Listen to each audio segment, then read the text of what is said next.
ତାଇ ଆପଣଙ୍କ ଆଶ୍ରମରେ କିଏ ଟିକେ ସିକ୍ୟୁରିଟି ଗାର୍ଡ କିଏ ଅଛନ୍ତି? ଟିକେ ମୋ କଥା ଶୁଣିବେ ଆଜ୍ଞା। ଆଜ୍ଞା ଟିକେ ମୋ କଥା ଶୁଣିବେ। କାମ ହଉଛି ଆପଣଙ୍କର ମ୍ୟାନେଜରଙ୍କୁ ଟିକେ ଡାକି ଦେଇଥାନ୍ତେ। ମୋର ଟିକେ ତାଙ୍କ ପାଖରେ କାମ ଥିଲା, ଟିକେ ଡାକି ଦେଇଥାନ୍ତେ। ଆପଣ ଟିକେ ଦୟାକରି ଟିକେ ଡାକନ୍ତୁ। ନାନୀ ଜୋରେ ଆପଣ ତାହେଲେ ମ୍ୟାନେଜର ଆଜ୍ଞା। ଆଜ୍ଞା କଣ କହିବି, ମତେ ଟିକେ ଆପଣ ଯଦି ପରମିଶନ ଦିଅନ୍ତେ, ମୁଁ ଗୋଟେ କଥା କହିବି ଯେ ଆପଣଙ୍କର ଏଇ ଆଶ୍ରମ ନାଁ ଶୁଣିକି ମୁଁ କେତେ ବାଟରୁ ଦୌଡ଼ିକି ଆସିଛି ଆଜ୍ଞା। କଣ କରିବି, ଆପଣ ଗୋଟେ ଦିନ ଟିକେ ଗୋଟେ ଆପଣଙ୍କ ଆଶ୍ରମରେ ଟିକେ ଆଶ୍ରୟ ଦିଅନ୍ତେ, ଯଦି ମୁଁ ବହୁତ ଟିକେ ଖୁସି ହୁଅନ୍ତି। କଣ କରିବି ଆଜ୍ଞା।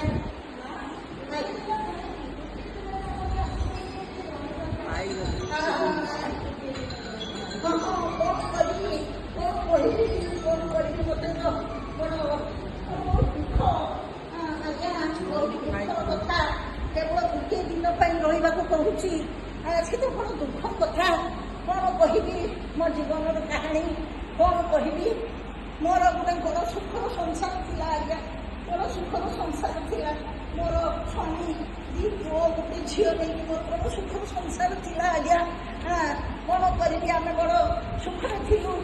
ପୁଅ ଝିଅ 2 ପୁଅଙ୍କୁ ଝିଅକୁ ବହୁ କଷ୍ଟ କରିକି ପାଠଶାଠ ପଢ଼େଇ ମଣିଷ କଲେ ଆଜ୍ଞା। ସମସ୍ତେ ବଡ଼ ବଡ଼ ମଣିଷ ହେଇଗଲେ। ତାପରେ କଣ ହେଲା ନା, ବୁଢ଼ାବୁଢ଼ୀ ତ ହେଇଗଲେ, ଆମେ ବୁଢ଼ାବୁଢ଼ୀ ହେଇଗଲେ ଆଜ୍ଞା। କଣ କରିବା, ତାପରେ ହଠାତ୍ ଯେମିତି ଚଡ଼କ ପଡ଼ିଲା ଭଳି ଭଗବାନ ସେ ସୁଖର ସଂସାରକୁ ସହିପାରିଲେନି ଆଜ୍ଞା, ସହିପାରିଲେନି। ମୋର ସ୍ୱାମୀ ହଠାତ୍ ହାର୍ଟ ଆଟାକରେ ସିଏ ମରିଗଲେ। ତାପରେ ଚାଲିଗଲେ, ଆର ପାରିକି ଚାଲିଗଲେ, ମତେ ଏକବିଆ ଛାଡ଼ିକି ଚାଲିଗଲା ପରେ ଆମର ଝିଅଟିକି ତ ଆଗରୁ ଆମେ ଭଲ ଘର ଦେଖିକି ଆମେ ବାହା ଦେଇଥିଲେ ଆଜ୍ଞା।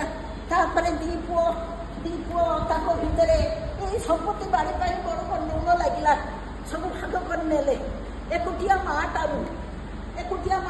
ବୁଢ଼ା ମାଆଟି କଣ କରିବି। ଏ ମାଆଟାକୁ ଭାଗ କରିବା ପାଇଁ ସମସ୍ତେ ଲାଗି ପଡ଼ିଲେ। ଯେ ଲୋକବାକକୁ ଡକାଗଲା ଯେ ସେମାନେ ସବୁ କଣ କଲେ ନା ବିଚାର କଲେ ଯେ ମାଆଟା ବାପ ତ ଚାଲିଗଲେ, ମାଆଟା କଣ କରିବ। ତାହେଲେ 2 ପୁଅ ଏହି ଏକୁଟିଆ ମାଆଟାକୁ ନିଜ ପାଖରେ ରଖିବାକୁ ରାଜି ହେଲେନି। ସେଠୁ କଣ କଲେ ଆଜ୍ଞା, କଣ କଲେ ନା ଯେ 2 ପୁଅ ମାଆଟାକୁ ଭାଗ କରିଦେଲେ ଆଜ୍ଞା। ଭାଗ କରିଦେଲେ।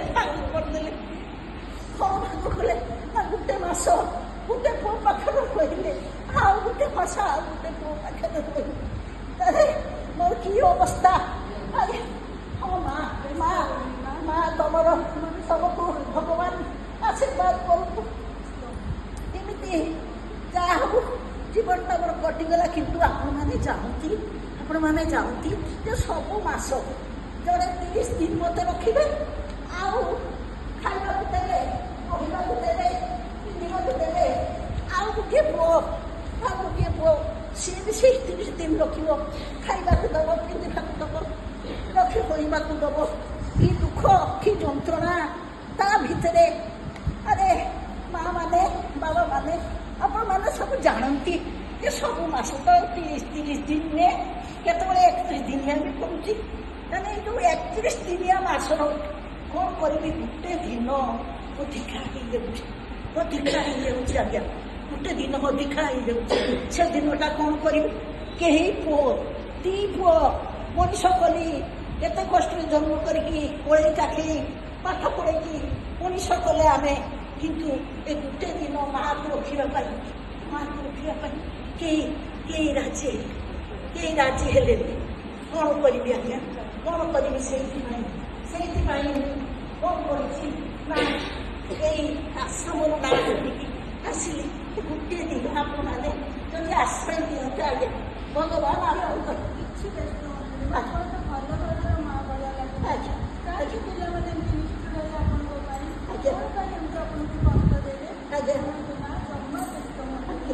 ନିଶ୍ଚୟ ଆଶ୍ରମ ଆପଣଙ୍କୁ ସାହାଯ୍ୟ କରିବ, ନିଶ୍ଚୟ ଆପଣଙ୍କୁ ଆଶ୍ରମ ନିଶ୍ଚୟ ଆଶ୍ରୟ ଦେବ, ଆପଣ ଜନ୍ମ